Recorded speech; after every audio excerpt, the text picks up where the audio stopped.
In this video I will give you some tips on using my dough calculator.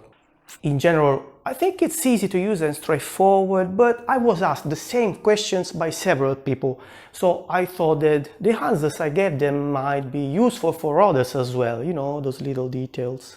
Now, if you're watching this video, I'm sure you already know what my dough calculator looks like. I'm talking about this one. However, I'm thinking of making a different version, more advanced one that would work with bigger percentages. And if you don't know what I'm talking about, make sure you watch this video here. And you know what? Let me know if you would be interested in an advanced version of the dough calculator, so I can understand if it's worth the effort and my time. Back to the current version now.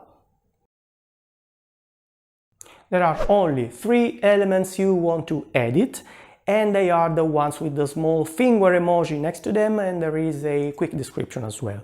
The first one is the number of pizzas. I won't stop and explain this, of course. Then there is the kind of flour you are using. You can choose between plain flour or purpose, and the other option is any strong flour. I called it bread flour here because it's quite common. More on this in a second, bear with me. The third element is the weight of the pizza, and this is the one I received a few questions about.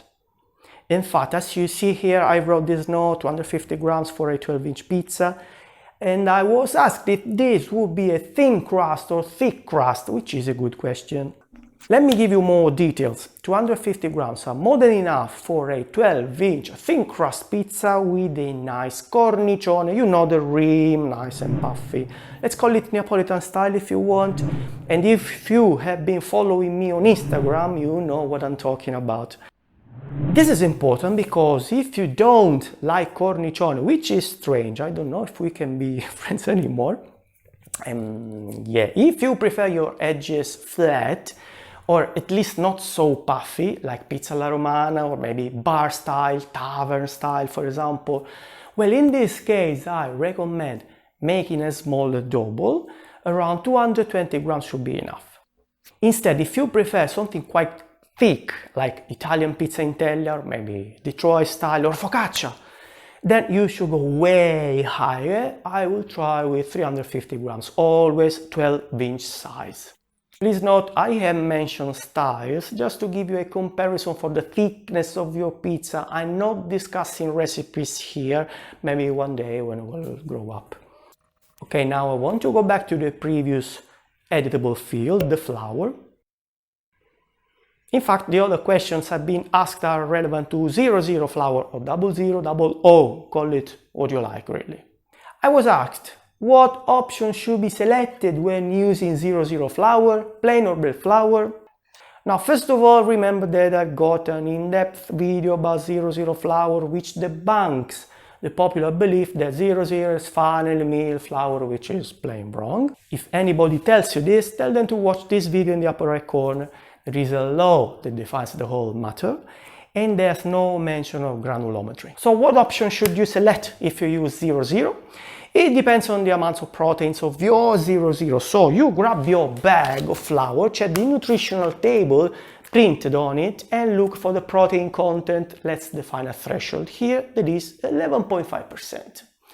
If your 00 protein content is above 11.5, then you select bread flour. If it's below, guess what? You select plain flour. This number is completely arbitrary. In my experience, it works well with my calculator, but it's not backed by science or whatever. One very important note before I wrap up. The protein content of the various kinds of flour falls in a range that can be quite wide. So a flour with say 9% proteins and one with 11% proteins, they behave quite differently and absorb different quantities of water. But in the calculator you select plain flour both for the 9 and the 11% protein. This explains why you can get different outcomes. In particular, your dough can have different consistency, and typically it will result more or less sticky. This calculator cannot take into account every possible kind of flour. It offers very good approximation, but sometimes you will need adjustments. Nothing major, a few grams of flour will be enough. I think there's nothing left. If you think I forgot something, just pop a question in the comments here below. You know, reply to all of them. See you next time. Ciao.